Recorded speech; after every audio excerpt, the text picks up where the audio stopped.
पाटबंधारे विभागानं खंडित केलेला बालिंगा आणि नागदेववाडी उपसा केंद्राचा पाणी पुरवठा सुरळीत करावा, तसंच कोल्हापूर महापालिकेनं थकबाकीसाठी सील केलेली पाटबंधारे विभागाची कार्यालये पुन्हा सुरू करावीत असा निर्णय महापौर रुपाराणी निकम आणि पाटबंधारे विभागाच्या प्रशासकीय अधिकारी स्मिता माने यांच्यात झालेल्या बैठकीत घेण्यात आला।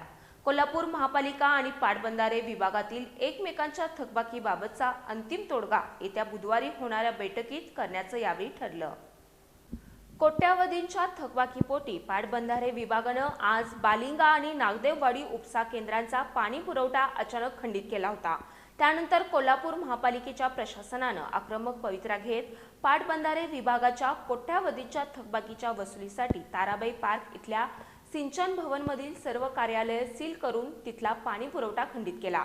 या प्रकरणी महापौर रुपाराणी निकम यांच्यासह महापालिकेचे अधिकारी आणि पाटबंधारे विभागाच्या प्रशासकीय अधिकारी स्मिता माने यांच्यात सायंकाळी उशिरा महापौर कार्यालयात बैठक झाली। कोल्हापूर महापालिका आणि पाटबंधारे या दोन्ही शासकीय विभागांची एकमेकांची थकीत रक्कम समन्वयानं देण्याबाबतची सकारात्मक चर्चा यावेळी झाली। महापौर रुपाराणी निकम यांनी मोबाईलद्वारे उच्च आणि तंत्र शिक्षण मंत्री चंद्रकांत पाटील, खासदार धनंजय महाडिक, वैद्यकीय शिक्षण मंत्री हसन मुश्रीफ तसंच जलसंपदा मंत्री राधाकृष्ण विखे पाटील यांचे स्वीय सहाय्यक यांच्याशी चर्चा केली। त्यानुसार येत्या बुधवारी या थकबाकी प्रकरणावर तोडगा काढण्यासाठी बैठक घेण्याचं ठरलं। त्यामुळे पाटबंधारे विभागानं आज केलेली कारवाई थांबवण्याचं ठरलंय।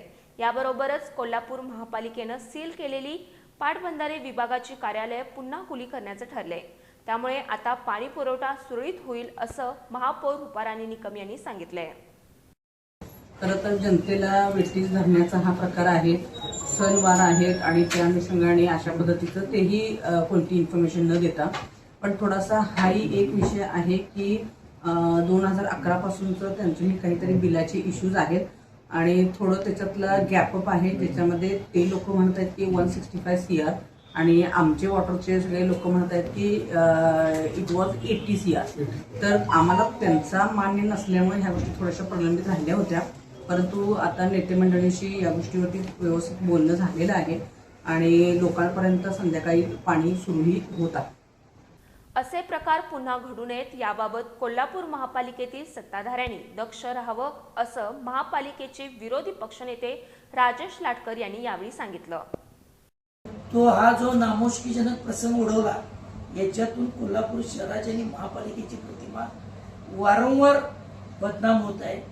याच्यातून बोध घ्यावा हे आमचं विरोधी पक्ष म्हणून सांगणं आहे। ज्या भावनेनं आपण सत्तेत आला या सर्व बाबीकडे आपण चांगल्या प्रकारे लक्ष देऊन समन्वय साधून ज्या त्यावेळी ज्या त्या गोष्टी झाल्या पाहिजे होत्या त्या न झाल्याने हा प्रसंग ओढवलाय। या बैठकीवेळी स्थायी समितीचे सभापती विशाल शिराळे, सभागृह नेते तसंच गटनेते मुरलीधर जाधव, गटनेते आदिल फरास, गटनेते शारंगधर देशमुख, नगरसेवक ऋतुराज क्षीरसागर, अतिरिक्त आयुक्त रविकांत अडसूळ, अतिरिक्त आयुक्त शिल्पा दरेकर, जल अभियंता हर्षजित घाटगे यांच्यासह अधिकारी उपस्थित होते।